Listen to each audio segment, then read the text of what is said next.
Italians, boots later, they're a good starter army for the French army. It will be the Blitzkrieg Germans and French, Yes, that's exactly. or even French and Italians. Yeah, I probably wouldn't When leave they with try to Italians. invade. It's say in the pecking order of sales, it always, and we are at the behest of our customers. Yeah. It's always Germans, Germans, Germans, Americans, Americans, Americans, British, British, British, then Russians, then Japanese, then Italians, then French. That's how the pecking order goes. Just the And it's a way it real is. shame, because at the beginning of the war, the French had probably the best tanks in the world. They were a bit knackered because they'd worn out a bit, but you know, they're some of the best tanks in the world. They're some of the best kit. Oh, we're going to do. We're definitely going to do some plastic poles as well, because Wojtek, our Polish sculptor, can't wait to do Polish. Again, I think that would be a great army to do. Any chance of any Spanish Civil War stuff? No, not really. If I'm brutally honest, well, everything's interesting, isn't it? I've been reading up on it recently, and there are some very interesting units in there. Some ghastly units as well, of course, but horrible war. As wars go, that was a humdinger of unpleasantness. But I think there's enough conversions that can be made from stuff to get satisfying models on the tabletop, but not on our list. I'm wondering, some of the stuff you've got, obviously I understand, I used to have a small miniatures company myself, so I understand the production costs and why certain things are, say, only available in metal, because the tooling to make them in plastic can be so expensive, you know, you're not going to get the sales for it. But I was wondering if you would ever consider publicly asking, now there's lots of sets that I'm sure are very popular, like the Chindits, for example, or Sharp's green jackets, stuff like that are currently only available in metal models, but the possibility of making them a plastic kit, if that could be something you could do every 6 months and see which ones are the most popular, voted for by the community, to tool and do. Could that be something? It's not a bad idea. It's just generally our plastics time is already committed to bolt action and conflict 47. There's just not much extra time for our designers to do the other stuff. So unfortunately, we are forced to give our big hitters the plastic, and the others will get metal or the Warlord resin treatment. Yeah. And it's just the commercial side of it. It just wins through. Jen, there. Are we likely to see sort of if the Spanish jumped in 1939, sort of bits for bolt action and victory at sea? The Spanish fleet would be really simple to get out because it's not many units at that point, given the events of said civil war. Yeah, well, I hadn't even thought of the Spanish in World War II. It's again not on. It's a thing that if you go home and wrote a brilliant article about it, we'd publish it. It'd be great to put on our newsletter saying, if Franco took Gibraltar or whatever, that would be a great scenario, and it'd be really quite exciting. But I'm not sure we'd bother with whole Spanish armies. But it'd be a really good scenario. And you're talking about victory at sea for the naval. Again, I'm sure there must be destroyers and cruisers which could easily be converted from something else. I don't know who was building all the Spanish ships in 1936. I think it's. I bet they're mainly We've got British. the Spaniards, which is Spanish built. The cruisers, I know they bought counties off us. Yeah. I think the destroyers are probably. I think they've got some of their own, but I think they've got some Italian ones as well. I reckon you could cobble it together from the rest of the range. That'd be quite fun. What if? The Spaniards is a big thing that you can't, but the Spaniards are probably the worst dreadnoughts ever built. Yeah. Well, it's not going to be a popular navy, is it? Yeah. So there was. Just following on from that, I mean, several years down the road, but would you consider bringing what-if armies like Sweden or Turkey, or because you get to a point, I suppose, where you'll get saturated with Germans, or for people like to buy another army, don't they? They do. Not that wargamers have a lot of pile of plastic or metal that they haven't painted. But I don't know. It just offers some alternatives. But the trouble is, it's niche, isn't it? So it is a bit you niche. You can't be really making stuff that's not going to sell I mean, a lot. You're right. Sweden had a large army, never saw service, and that would be a quite fun one to play. I Yeah. would have thought. But we'd have to get through plastic Finns and plastic Romanians yet, and Hungarians. We've got to go. Those are all got to be done before we go on to the wacky ones of the Swedes. No, I'm saying it's not, Yeah. but I suppose it's a long term thing. Long term, yeah, and you know, short, sharp ranges. You know, just it wouldn't be an extensive range. You'd No. probably have to make one or two vehicles. You know, some sort of odd Swedish vehicle which only the Swedes used. And, Yeah, and right. I mean, like Switzerland was mostly German anyway, but I Yes. mean, Yeah. Turkey was as well. Yeah. But I mean, so yeah, just like it's one day. no, I'm just saying it's a long term offer. I was just going to say, you mentioned the Finns. Is that going to be winter Finns you're looking at? I don't know. Oh, okay. I don't know. I was just wondering if it's the close horizon or not. Yeah, we're going to get these other ones out first, but we have trouble with the Finns. Is the real Finns or The real Finns, our ones. All our mates who are Finnish, all explain to us in great detail how Finland won World War II. World War II Single-handedly. on their own.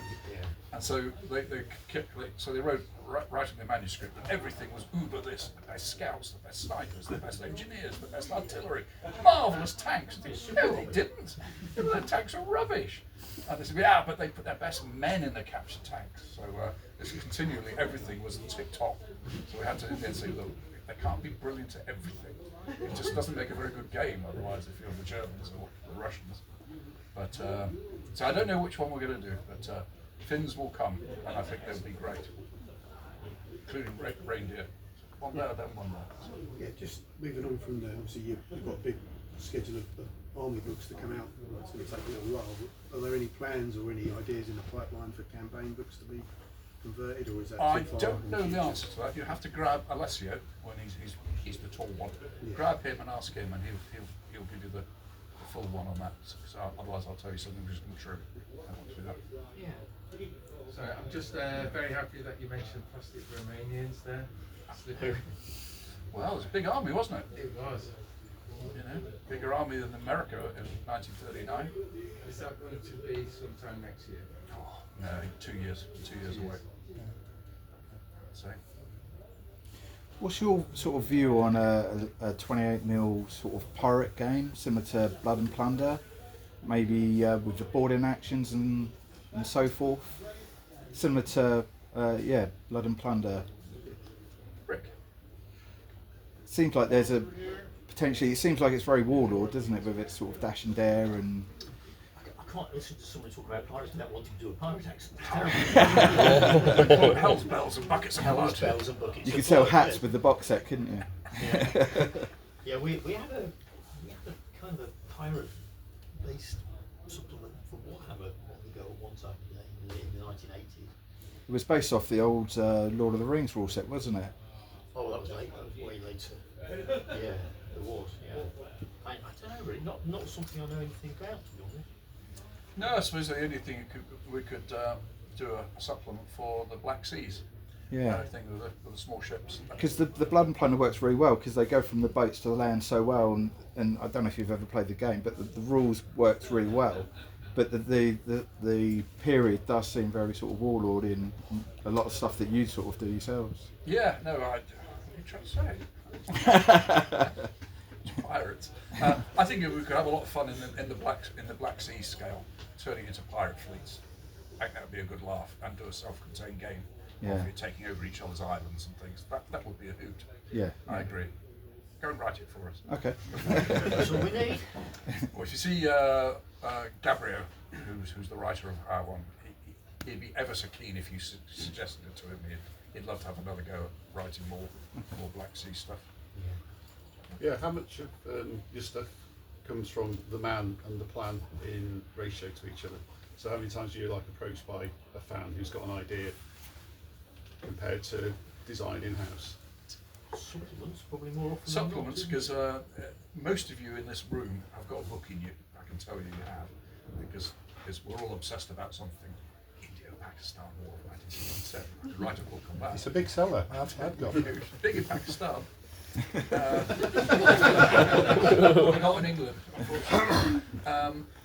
Yeah, most of you do have that, baton in your knapsack where you know more than anybody else in about this period or that regiment or whatever it might be. And the secret is to find those people. And the problem with most of us is we normally everybody else has got a normal life to do and hasn't got the time to do that supplement, but they'd love to. So they quite often get sent in, and they're so incomplete that they're unpublishable, because they just, in the end, they've run out of time, and they just go on Wikipedia and stick in whole sections from Wikipedia. You think, oh, can't have that. That's no help. We could have written that. And then some of them come through with the most perfect things, which are wonderful. But we perhaps just haven't got a slot for it for a while, because we're kind of booked up with 3 years forward. And sometimes that can be a bit dismaying if you spent, 7 weeks typing your masterpiece and send it in and we say, well, we can't get it out for 3 years. And quite rightly you'd be a bit cross and miffed. But it's not wasted work, because you've always got it. But we might not just be able to put it into our schedule. But certainly something written by somebody passionate about it is always better. You're thinking of the Japanese supplement that someone did for Yes, that was very good. Sure. Well, they're all good, but that was particularly splendid, The War of the Roses supplement for Yes. LC. Yeah. Rob did that. I suppose it's difficult to get two together, isn't it? You have somebody that can collate all of the technical info. Yes. But then to add in the fluff, not the history and the fluff, and to write it. Yeah. To get those two together is not. Yeah. There are also a small fee. We do pay for them. Not a great amount of money, I think. We followed Osprey's example. If you write an Osprey book, you get £2,000 when it's finished and published. But you've got to take all your own photographs, which isn't easy. Or if you're doing historic ones, to make sure you can get copyright free or whatever. And it's a lot of hard work writing a book for £2,000. Yeah. In your evenings, So it's not a way of getting rich quick, that's for sure. But very satisfying to get a book out. A lot of people have got that one in there. I know it's been mentioned in the past that you did do a bolt action for World War I, but in the end it didn't work well enough for it to go forward. Victory C, on the other hand, sounds like something that would work really well for World War I, because obviously there's a massive number of ships. They did stuff, they could have done stuff, and obviously you've got Jutland to sell the initial box set. Is there any chance of that in the future? It was the period of the Dreadnought, wasn't it? And the Sage Jutland. I've played quite a few World War I, not using Victory at Sea, but using Naval Thunder. Star Trek used to do with those as well, didn't they? I remember originally. Yeah. Oh yeah, absolutely. They've still probably got some on the shelves, I would have thought. I should go and Might ask be on my shelf. Go and ask them when they get I'll have to have a look. The World War I one, you said it didn't work. I seem to remember it being. It was fine. We just didn't Yeah. decide to do it Yeah. because we were doing World War II. Yeah. It was written by some Canadians who did a great job on it. It was really slick. We just couldn't fit it into the schedule. But I'd like to revisit the World War One, and certainly the early war and then the late war. A lot of manoeuvre and the first thing and then the second. Near East. And in Near East, yeah, of course, in Africa. So there's lots to go at with World War One. I always think World War One. I think airplanes. I can't help it. It's really something. It's got that sort of thing going for you. Yeah, it's been a while since. What was the World of Wings? Was it? What was the Wings of War. Wings of War? That was very popular for a while, wasn't it? Yeah. People were playing that all around. Yeah. I'd love to do an aerial combat game. That'd be nice. World War One. I get the feeling I'd be one of the only few people interested in it. Unfortunately, the ships were amazing, and everything you say is true. There could have been enormous battles, but there's only kind of the one in the end. And so it doesn't quite grab you like World War II does, but the ship models will look nice, that's for sure. They look a lot like World War II. They're not hugely different, are they? No. It's the same sort of technology. But I don't think we'll do a naval game, but I think we'll do the land one before, and or a flying game. Just to add on to the World War One bit there, I know it's a video game, but Battlefield World War One, the Battlefield One, did really well, quite popular. Obviously did a lot of World War Two ones as well. I did look at that. Yeah, was actually pretty good. Yeah, it's been out for what, a year, isn't it? 3rd edition Bolt Action. What's the most positive? What's the most positive feedback and the most negative feedback you've got about the new edition? I probably know what the negative one is, but Well, I don't know what the negative one is at all. Yeah, I wasn't really involved in the 3rd edition, so I'm not sure I can come up with that. I've been playing it recently with Alessio. I think that it's quicker, it's smoother to play, which I think is probably its asset. Otherwise, it's not. It's still Bolt Action. It's not massively changed, has it? What's the negative? I was just going to. The other positive that I've heard is the opening up of the army list has been well received by people. They can put 3 mortars together if they want to do. That's why you have nothing to do with the 3rd edition. I think Gurkha players didn't like the change to close combat. No, they wouldn't. I'm very vanilla with World War II. I don't like to see big tanks on the table. I don't like to see inappropriate artillery. You know, I kind of go. I'm playing Charles Grant's 1969 battle, practical war games. That's the setup I want to play with. You know, and that's what I've got. You like gentlemen's card games, don't you? Your smoking jacket. I think we just need to go back Just to the what's ethics the rule negative book. thing you don't say? Well, I think they've changed to close combat. Oh right, yeah, but it made other people very happy. Yeah, absolutely. Any more 2000 AD stuff? No, unfortunately not. That was Paul's big passion, and Paul was with us, and he led the charge on all the 2000 AD stuff.